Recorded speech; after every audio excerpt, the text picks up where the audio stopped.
Welcome to another TMG interview. My name is Paul Preston, talking to someone I met recently at a screening of Ghostbusters. Now, I could talk to anyone about Ghostbusters, but today's guest was actually a script PA on that classic film. But a deeper dive reveals all manner of projects that we'll get into today from Frank Chindamo. Woohoo! How you doing? How you doing, Hello. everybody? Doing outstanding because, we're having Ghostbusters talk. Twist my arm. So let's jump right into it. All Um, right. You were a young pup when you worked on this film, right? The Yes. screening where I met you was in San Pedro, California. I was brought Yes. to provide my Ecto One. I got a 2016 style Ecto One and some inflatables, a big Slimer statue in the lobby, and we were having all sorts of photo ops with that stuff. And Mm. I offered to do some pre-show trivia, and then you came up right after me, and I was like, "Who is this guy?" And you had some great stories. So tell the story you told the crowd that night about your experience, which sounds like one of the more interesting ones on Ghostbusters. Sure. Well, first, let me grab the script here. So Oh, he's this is pulled the out a white. original script from the movie, and I was the script PA. So my job was to make sure, I don't know if you can see this light, but my job was to make sure that all the actors who had speaking roles had the right pages on the right day. And because we had only typewriters in those days, then I would work with the script supervisor, who would then hand the pages to a typist, who would then show them to the writers, which were, of course, Dan Aykroyd and Harold Ramis, who would be off in a room somewhere. And then they would come out with changes, and then the changes would get made, and then the typist would go at it again. And my job was to take the original script from the typist and then Xerox them onto the right color paper. So I believe it was first revisions were in pink, second revisions were in blue, and third revisions were in marigold. And so that's what I've got here. You can see it's kind of falling apart, but that's what I've got here are the original script with the original pages in it. My job was, I was kind of like the last person in the production office at night, and then the first person on set in the morning. And I would take the pages and I would deliver them, knock on the doors of the trailer for Bill Murray, Dan Aykroyd, Harold Ramis, and Rick Moranis. Right. And so every morning I'd show up at their trailer. And so Moranis would look at the pages and go, yep, yeah, that looks good. Yeah, that's okay. Yeah. Yeah, okay. Oh, I can do that. Yeah, sure.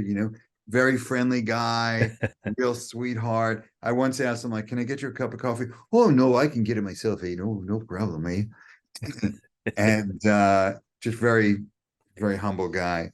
And then, Ernie Hudson would look it over and just go, yeah, I got this. Yeah, no problem. Yeah. Right. And then Dan Aykroyd would do the same thing, Oh, yes, right, yes, okay, good, this, yeah, good, right?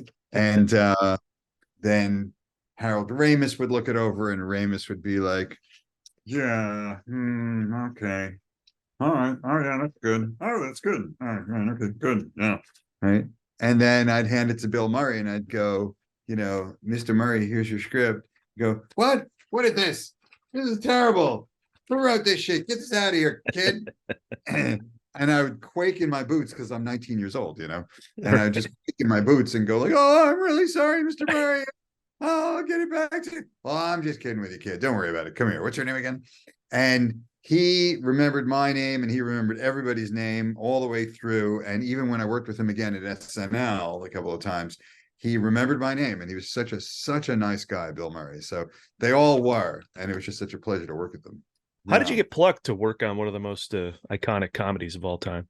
Weirdest thing, I was a student at NYU, and I had went to the job board, and there was a job where I could work on a Channel J cable TV show about impact on hunger, about solving world hunger, right? And this is 1980 something. And so every week we'd have somebody on the show, and it was just like, this really boring thing with somebody, talking about grain exports through the United Nations. Super boring, so boring, in fact, that they would the cameramen themselves would literally fall asleep at the cameras. And so the shot would go like here's what the shot would look like. It would look Right. like this. It would look like, and the person would be talking, and then when it got to about here, the director would look up from his coffee and go, "Oh, camera one, crane up," you know. So I would volunteer to do the camera on this, and I was really excited. And there's a big, giant, old TV studio cameras with the pedestals on them. Oh yeah. They were massive. They were 1,000 pounds, right? And I'm this skinny little 135-pound kid, and I'm like really struggling to move them around, but I did somehow. And so they kept me on the show, and we had a guest on the show whose name was Sister Teresa something or other, and she was talking about how she was helping solve world hunger in India in her missions there. And when she showed us pictures of what she was doing, we were like, "That's 1,000 people. You're feeding like thousands of people. How are you even doing this?" And she told us about it, and we all kind of turned to each other and went like, "This is a great idea for a documentary. We should do a documentary on this woman." And we did, and it was called The World of Mother Teresa. And so I literally got to work with a saint. How does this answer your question? Well, working on that movie gave me a little special edge over the dozens and dozens and dozens and dozens of other people who had applied to be a production assistant on this movie, right? And so I said, well, I did work on SNL before this. And they said, "Oh, well, that's good." And the first AD looks at my resume and said, "You worked with Mother Teresa?" And I went, "Yeah." And he said, "It'd be bad luck not to hire you. Yeah, you're in." Well, you mentioned SNL a couple times and at the event where we met. So I was going to ask what cast you were on, but it sounds like you worked with Bill. So it was like the heyday. And what were your duties there? Oh, if only that were true. No, let me. Oh, it was post.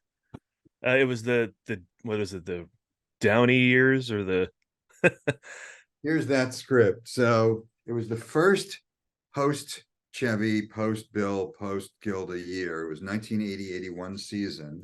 post Lauren. Is he out by then too? Lauren, Or it was Gene Demaney was the producer, yeah. and again, my job was, this was actually predates Ghostbusters, but my job was to like go over the scripts with the writers and at the table reads and that sort of a thing. And so here's a couple of the original scripts up there.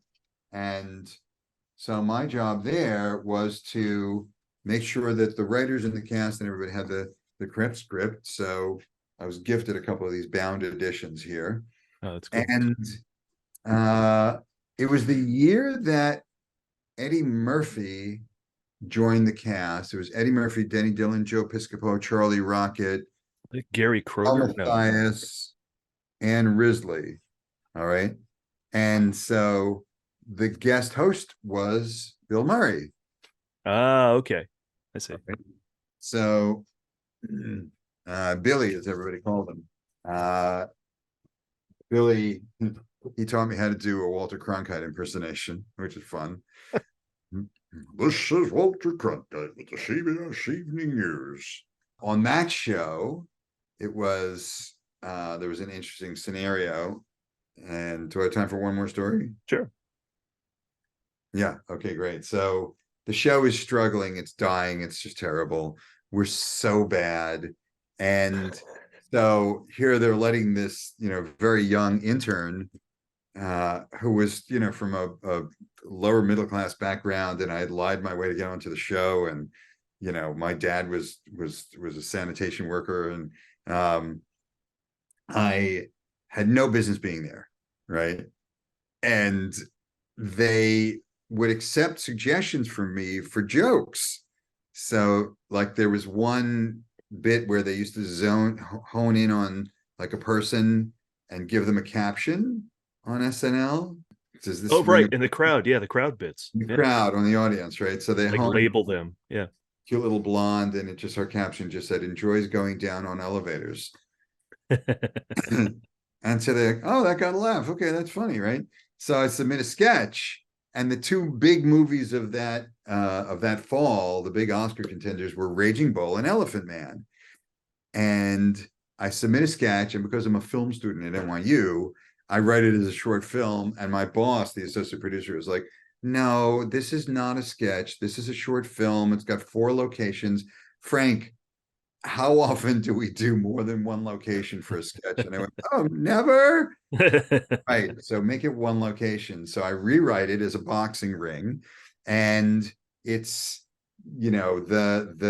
it's Robert De Niro's trainer in Raging Bull is also the John Hurt character, the scientist who finds the deformed character in Elephant Man, right? And so he finds this deformed character. He trains him to be a boxer, and then at the end of it, in Elephant Man, the guy always wore a hood because he was so ugly, right? Right. And at the end of the sketch, the line was that they have him in the silk robe that boxers wear with the hood on it. And so they pull down the hood, and there's the other hood from Elephant Man. And he turns to the crowd and he says, "I am not an animal. I am a contender." And so my boss went, "Yeah, that's funny. That's good. We'll use it next week." Because they were just desperate. And they did. They used the intern's idea. They said, "Yes, we're going to use this intern's idea." And the guest host that week was a woman named Charlene Tilton, who was on a show called Dallas that, again, only people who are starved for entertainment will remember who she is. But the following week was going to be Graham Chapman from Monty Python.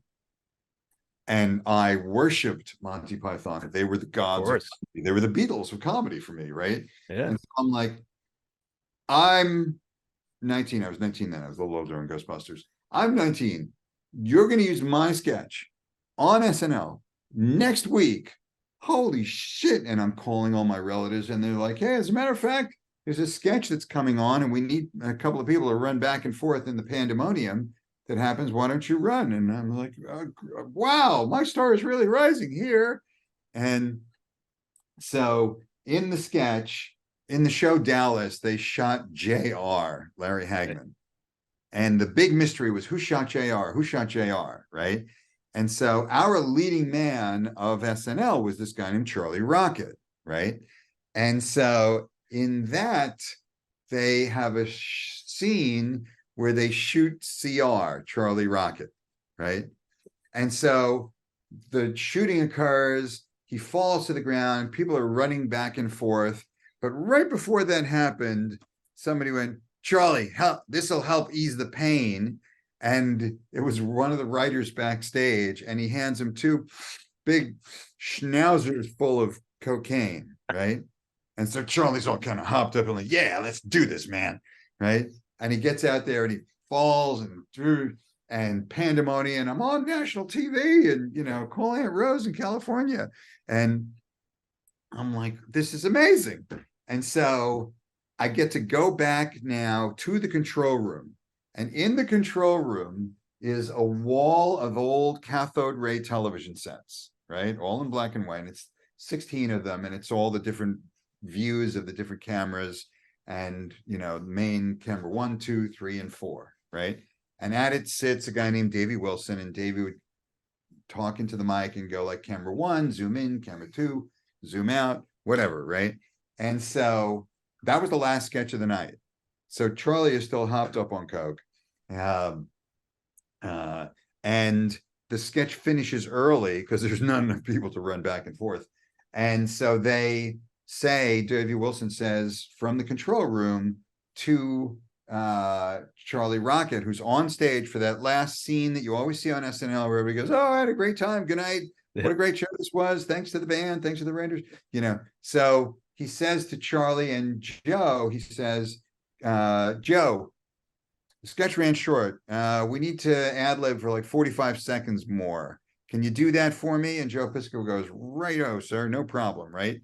And so the cameras come up. Now in this room, the control room, there's the bank of TVs. There's one section of chairs, a desk with chairs in it, and that's where the NBC executives got to sit. The second one is where the censor and writers would get to sit, and the third one was for guests. So the only time I'd ever been in the room before that was just where I could stand with my back against the wall. But because everybody thought the show was over, everybody's outside the room saying like, where are we going to go? Let's party, and trying to pick a restaurant. So Elaine's, we were all going to go to Elaine's after that, right? And so I actually get to sit at the first bank, only where NBC executives can sit, but I sit there because it's just the last minute of the show. So on screen, Joe Piscopo says to Charlie Rocket, "So Charlie, you got shot in the last sketch." "Yeah." He says, "Well, how do you feel about that?" He says, "Well, I'm gonna find out who the fuck did it." This is that famous. Oh, that's when that happened. Huh? That's when that happens. I know he got tagged for swearing. All right. So Okay. so here's the wall of TVs. Here's the first row, and here's where the censor sits, is here, right?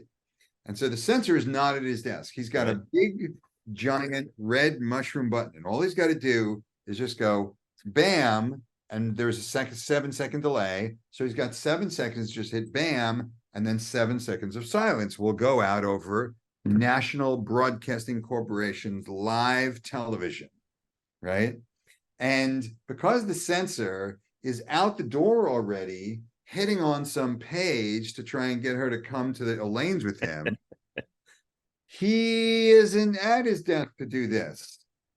He's outside, but he hears now the word fuck, and he turns and he's like, "Oh my God."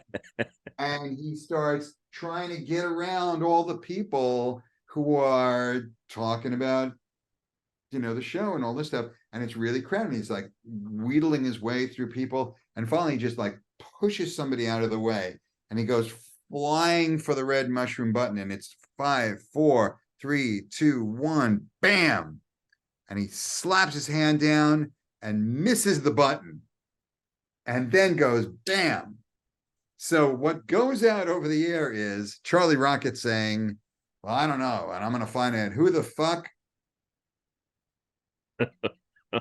It's 7 seconds of silence. So if you're sitting at home and you hear this, you go, "Dude, did he just say fuck?" Yeah, man, he said fuck. And all of America hears the F word for the first time, I believe. And then 7 seconds of silence to cement it in the minds of all of America. So you can reflect on it. Yeah. Yes.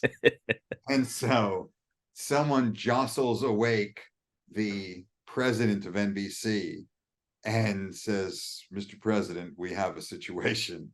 And we all, like a funeral, just kind of hang our heads and walk back into the studio, not Studio 8H, but we had our offices on the 17th floor, and we all kind of walk back in, and we know like our goose is cooked. We are screwed. The show's been bad up until now, and this is going to be the final nail in the coffin, right? And so we all have to sit there and wait and wait. And at 2:45 in the morning, the NBC executive comes out of the room with the producer and the associate producer, and it's a glass office, so you can see just like yelling and screaming and this for like half an hour. And at 2:45 in the morning, Audrey Pert Dickman comes out of her office and says, "We're on suspension for 3 weeks. We'd better get our acts together." And we all went, "Oh, wow, only 3 weeks. Okay, great. Yeah." And the writers are like, "Okay, we really got to do this, But then before the third week hit, a writer's strike hit. And that ended the season for good. And it just never came back. And those writers never came back. And my sketch never got on the air. And could I have been a famous SNL writer or comedian or whatever after that, maybe, but the road less traveled is the one that was taken. Well, I ask this of everybody. It's the worst question of all time. What is your favorite movie of all time? Well, hopefully I can tell you what I'm up to these days, but my favorite movie of all time would have to be Monty Python's Life of Brian. Oh, yes, I showed that to my girlfriend who had not seen it. Oh, During really? those extended lockdown movie sessions, when COVID was running, Yes. you were indoors. I'm like, sit down, we're watching Life of Brian, and God, what a great movie. And Well, yeah, well, I do want to ask what you're working on now. We got about 5 minutes for you to lay out because Laugh MD is behind you. You do virtual film school. I got so many questions for all because you do so much, and well, you had and you for a while there ran fun little movies, which was an ad thing. But tell us about the current things you have going on so people can check them out. oh, sure, great. So laughmd.com is the one place that I would like people to go because while SNL was happening, my poor dad passed away in a hospital.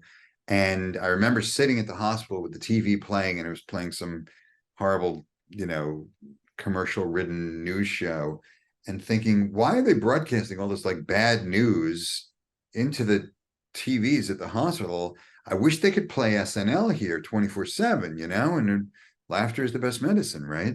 And then the same thing happened when my stepfather died. And by this time, television was worse and scarier and all that. And then my youngest brother died in the hospital. And I finally said, look, you guys have got to stop playing this. And, can I please give you, by that time I was running this company, Fun Little Movies, and we had made hundreds of little short comedy films because we were the first channel of comedy videos on Sprint cell phones. And that was cool. I got on the front page of the LA Times. It was fun. And so I had all these films, and I was like, hey, hospital, please, here's some videos, put these on instead. And it was a technically very complicated thing to do, but eventually Kaiser Permanente in Hollywood said yes, and they put them on, and everybody loved it. And then Cedars-Sinai said yes, and they put them on, and everybody loved it. And eventually we've been growing this company to now we use an app, and the app is called LaughMD. And no, you can't get it from the App Store yet because it's only for hospitals and other corporations. But it is something that if you go to our website, laughmd.com, you'll see what we're doing with it.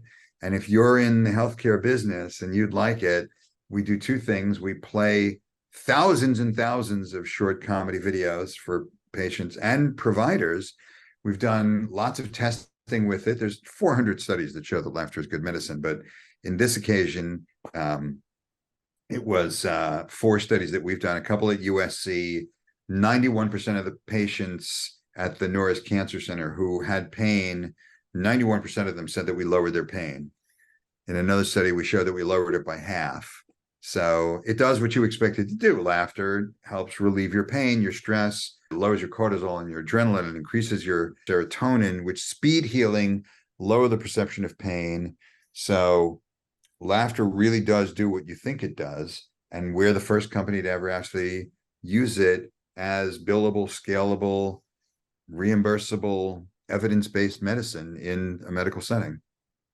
That's cool. And yeah, do you have social out there where people can follow, or at least the website LaughMD? laughmd.com or LinkedIn is a good place to contact us through LinkedIn. We have a Facebook page for LaughMD as well. But through laughmd.com, there's the contact page there. Right on. And I'd love to hear from people who want this or can use it, or especially folks in the medical community who are able to implement this.